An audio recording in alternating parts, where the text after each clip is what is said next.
ia whaataro whaatu maranganga whaalaro lau sunga tawai e whonga o tātou pōkarambe ia me se fo i whaapongfong tāpuai o se tātou o tunu mai rawa i maunga tele ia se o i maunga iti o ia fo i masām whai ngai no luatu ai whaaftai tele mo le nea wanoa te whao hui tā pōkarambe o le wapo i ni vai se unga e ri toi whiroi ia ona o tūlanga ua maranga tu sa mo le nga parota ia o tau hui la o fa mo mai se le nga filinga se ta tu no o i mo manuia ka talo paro ia toi te vai le ta malo se fu malo fa te foi malo le la to le ma la to tai wa to fa te fanua ia te ronei ia tu langa sa ia ia o la fionga po le asa o foi se sila wa te le lama ripoti na mo le tanto le tio le matango file bu o tu langa e fainga filinga le tino le ngate lea o le pale mai o fainga malo fo mo be uma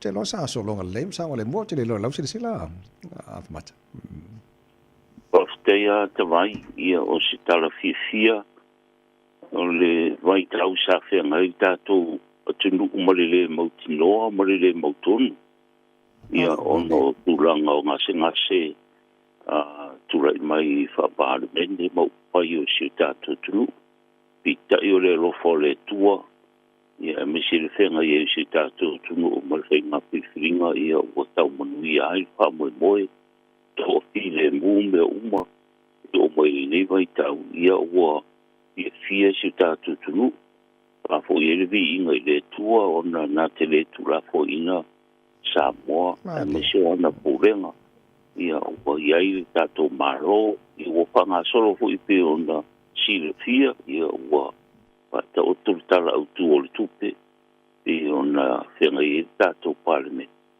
ia ua o iei langona fo i le tunu ua to'ofi le mu ua tai folau le whainga maro o iei nei i le anga i huma po le pulea o tato tunu ia o alawa po fuanga po alawa tonu unga o iei ia o le maro sa mo o tura o sai o fesa i lu te tununga ia o tura i mai whinga maro ia tato oro e lango le whinga maro o tura i mai i le whiunga ri parmia ma le kapineta ia ma le tato parliamente ia wa mai e fo ina taimi o le whina wina o le te inga o le tunu i reu tani mai le tunu tali mai le tua ia o le malo tu pata se tatou ina po i tatou New Zealand nei ia ma tapo inga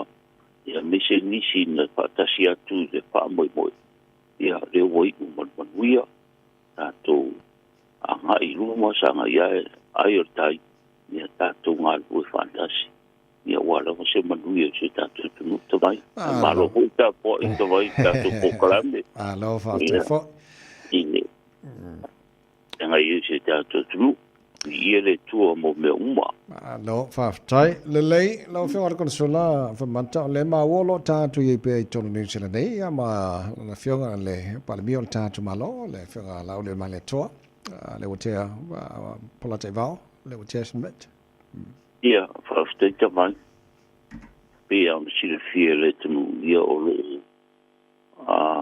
fe ngai pe se tato palemia ma le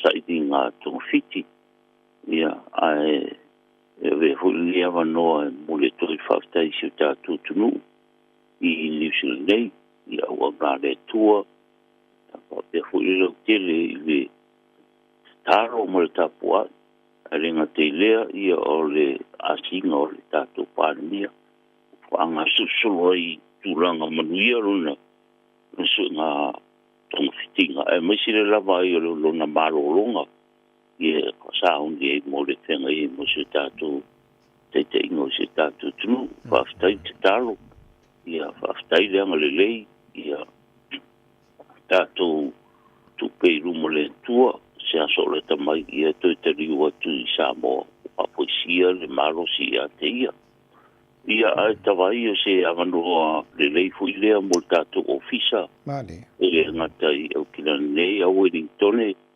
ia e maua i whiro inga ma le fionga le ripare mia. E sira toa wā wharawale tina eina ma le whaare lei o a seta sia tātou tunu. I au kina nei ma New Zealand. E ngata i lea o le tūlanga i le mawhenga i ma le malo New Zealand. Ia e mese lava nei o tātou tangata i New Zealand nei, tangata Samoa mtulanga uma. Te ana sa unoa le fionga le ripare mia.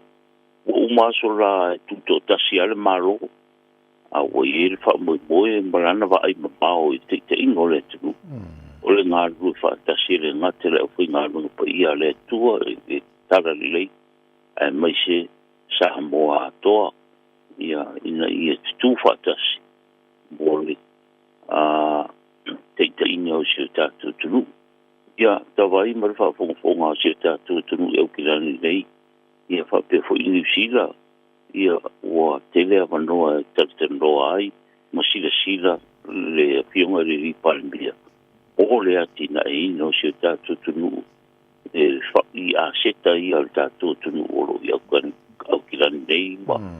Manisila ina ia o tusa ma fuanga ro mao le malo Samoa ia wa lava le whawhenga i ma Samoa i au kira nei ai mesila sila i le whenga inga fui le no sia ma New Zealand whenga friendship treaty of friendship fui le ina ia maua i se tūranga mo le anga i ruma mesila va ia lui tau ro whenga i pia mana i o tātou tangata i le whawhaingo whio na marang mai wharawelawe o ainga tūlanga whapena.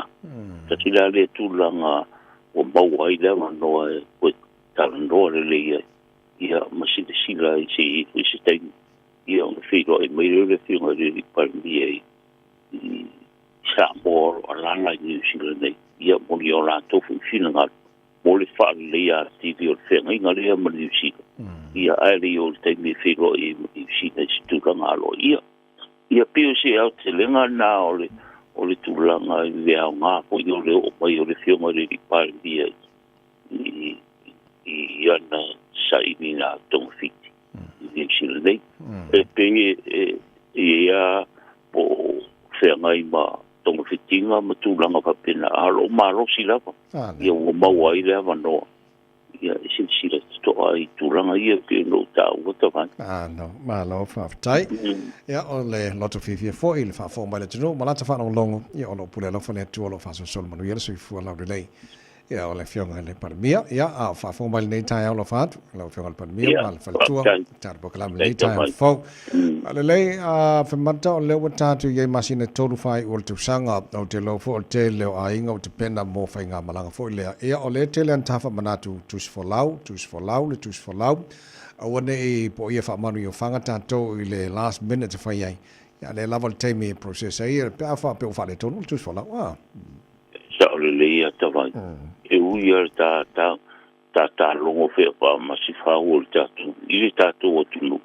Ia aoro wa ia tūlanga whapea whafose i hui lea ona e le ngata i le ofisa ia tūlanga hui pea o le marewale le ea whare konguri kusipolau ia makulanga o kongi pase se i le nao le alu i Samoa aia la koe whare konguri kusipolau koe le ai hui se Simpson Stamp tawai ia na i hui folea o mau le na se le nina tongi le pase se one way ia ona o le whatamara au le a te whamanatu tu pia sile lau tu solau.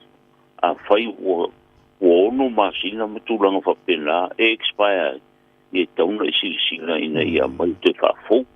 E ringa te leru Samoa. Ai musi a leru i Australia, musi se maenga o laulang.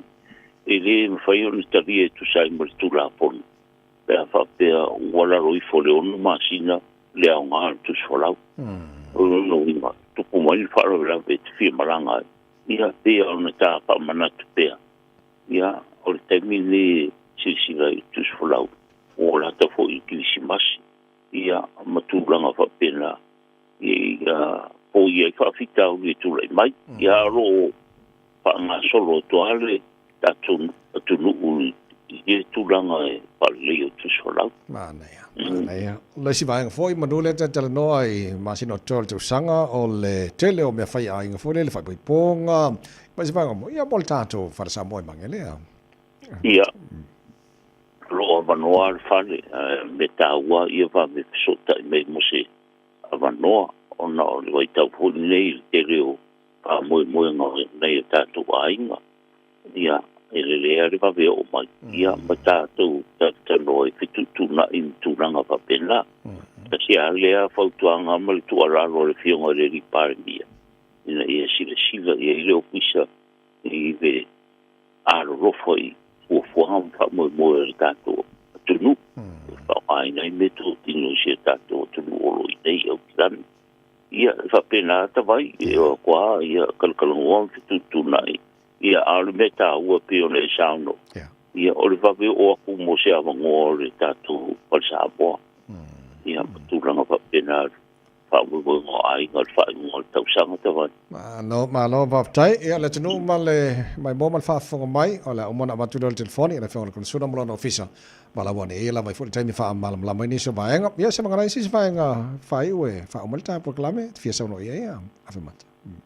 Ia, paula walea ia mo le sila fia e si tātou tunu ia o solo leila wale si ngā tonga fiti le whionga le palmia o le se pa moe koe kari waku se aso lewa i aso pe a uria i le alofa mareanga leo le tua ia e pa maro whaaftai toi whaaftai atu i o tō nofo taro ia wauna le tua ma le au whaingara pa ia le tua ia asia tu lava ia misisi tātou tunu ngona i le nganga whaaftai e tawai ia o leo koe a makara ka pokaram ia umafo ia e aisi ngau mai o whango ngō o re kure sui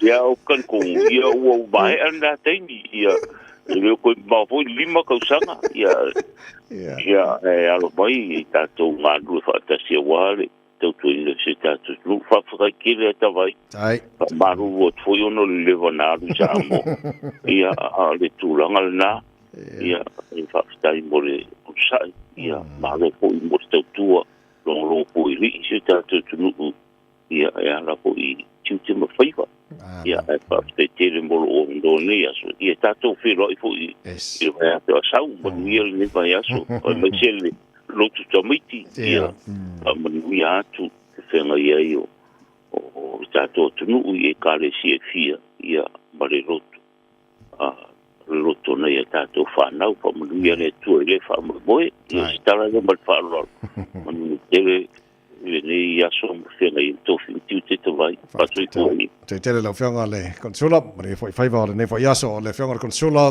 le whionga whamanta le malu tofi lau parasulu e whapo le tai au te maua le whionga konsula malana ofisa i le tolu tasi o tasi lua tasi o tasi lua wala au mai whawhatu o kilani whaonga le code number o iwa tolu tasi o tasi lua